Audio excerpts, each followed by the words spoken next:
Scoring in football and celebrating is one of the best things in all of sports, but unfortunately sometimes these things become a disaster. So here's my list of the worst celebrations in all of NFL history. In sports history, Evan McPherson faced a historic moment. The Cincinnati Bengals kicker excitedly celebrated a potential game-winning 49-yard field goal that seemed perfect, only to see the ball hit the flag on the left upright's outer side. It was another example of a sporting event gone wrong, even though McPherson and his squad suffered greatly in their final defeat to the Green Bay Packers.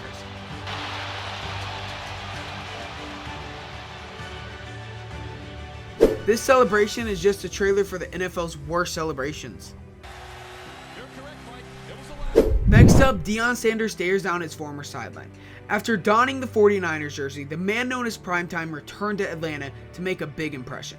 The stage was set for drama as he was in an on-field fight with his ex-teammate Andre Rison, hands swinging. However, that was only the start. Later, he turned it into an incredible touchdown run by winning an interception close to the 10-yard line. What was it that made it so memorable? His touchdown celebration. He locked eyes with his former Falcons teammates as he ran down the field, maintaining a stare down that added an extra layer of intensity. Deion Sanders lived up to his nickname with a full return of daring plays and undeniable attitude, leaving his mark on Atlanta's memory. But the next one is more memorable than this one. 5 yards the other way. He is still dancing 92-yard officially on the return on the pass intended for. In every Denver Broncos game, it was a common sight to catch Tim Tebow taking a knee in prayer. The odd trend of mimicking his praying pose, coined as Tebowing, has become quite the craze. However, when Stephen Tulloch sacked Tebow in this match, he added a touch of Tebowing himself. Making fun of a player doing anything oddball is one thing, but making fun of someone for praying is kind of rude. Not to mention, Tulloch was the same dude that tore his ACL celebrating a sack, and was out for the year due to injury.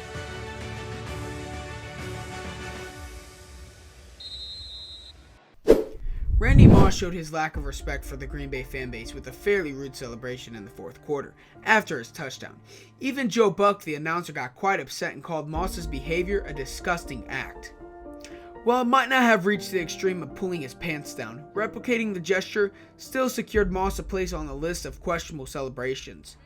Touchdown actions can be entertaining, but Moss's move seemed to cross the line, shocking fans and even the disgusting announcer. act by Randy Moss, and it's unfortunate that we had that on our air live. That is disgusting by Randy Moss. This celebration caused quite a sensation in football, demonstrating that sometimes when it comes to expressing post-touchdown feelings, less is more.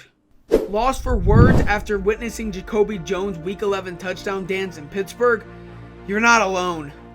The speedy wide receiver for the Ravens, who was formerly a standout on the special teams, debuted his interpretive dance in the end zone, which was inspired by Chris Johnson. Welcome to the Jones 2012 season as the official river dancer of the Ravens. While his inspiration might remain a mystery, one thing's for sure, Jacoby Jones brings a whole new level of artistic expression to the football field. His celebrations after his score leave us asking, what just happened? It's not your typical end zone routine either. It's a unique performance that keeps us curious and begging for more surprising football-related surprises. Nate Burleson, the Detroit Lions wide receiver, doesn't let the NFL fines stop him from celebrating touchdowns. After catching a great 19-yard pass from Matthew Stafford, his celebration caught everyone's attention, and not in a good way. He pretended to release an imaginary eagle into the sky, then mimicked shooting it down with a fake gun. The twist? He did this in front of the Philadelphia crowd. Despite getting a $10,000 fine from the NFL, Burleson wasn't bothered, saying the fake gun could have been a harmless super 17-yard score, 3-point lead. This next celebration ranks high not for its flair, but for the disrespect aimed at an unsuspecting fan. Gage's actions target a Titan supporter in the front row of Pittsburgh, likely someone who spent good money for that spot. The adult male fan appeared thrilled, anticipating a ball from Gage after the touchdown. It might have been amusing if it had been a Steelers fan, but doing this to your own supporter crosses the line. Gage's choice leaves us questioning why to your own fan. It's not cool at all. Touchdown celebrations are meant to entertain and not leave a loyal supporter feeling down and disrespected. But the next one, out, is something else. For a touchdown. So it's 0-0, even though there was a lot of excitement. Maurice Jones-Drew surprised everyone with this move. Who knew he had it in him? Kicking someone when they're down. That's exactly what he did when he mimicked LeBron James' pregame ritual after scoring a touchdown in Cleveland this season. What makes this stand out is that it wasn't just disrespecting one player, it was throwing shade at the entire crowd. Jones-Drew took the celebration game to a whole new level, leaving everyone, fans included, with raised eyebrows. Pass. Osgood was the motion man. Mojo into the end zone. Wow. Maurice Jones-Drew with a touchdown for Jacksonville. The reason I made this list was Stevie Johnson's disrespectful and worst celebration. This celebration caused a lot of talk and even got Johnson a $10,000 fine. At the moment, he copied Plaxico Burress shooting himself in the leg and San Antonio Holmes' Flight Boys celebration. But here's the kicker. The Jets had the last laugh. Johnson dropped some important passes in the fourth quarter, and that could have gotten the Bills the game. It shows that celebrations can be fun, but they can also come back to bite you if things don't go well on the field. Terrell Owens earns his unique place in this just because of his celebration on the Dallas Star.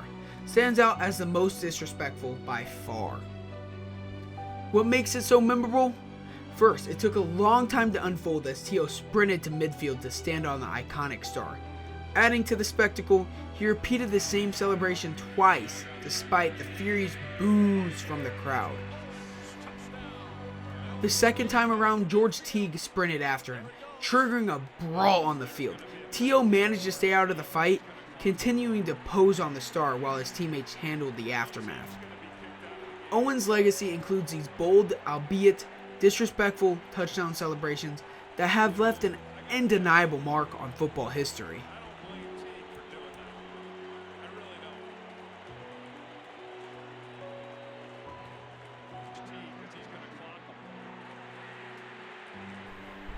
Like many NFL players, Danny Amendola enjoys scoring touchdowns. In a recent game against the Minnesota Vikings, he planned a quick, low-key celebration after reaching the end zone in Week 15. However, things took a hilarious turn. When he spiked the football, the St. Louis AstroTurf had other plans. The ball bounced off the ground, smacking a poor usher in the face nearby. Ouch! Despite the unexpected mishap, Danny celebrated with his teammates before making a swift exit, leaving the injured usher to check for any facial damage. In the world of sports, the game itself is exciting, but showing respect is crucial. Share your favorite NFL player and their standout celebration in the comments below. I might feature in the next video. Plus, do me a favor by hitting the subscribe button and turning on the bell icon. This way you'll be the first to know when I'm dropping a new video. Thanks a bunch for tuning in.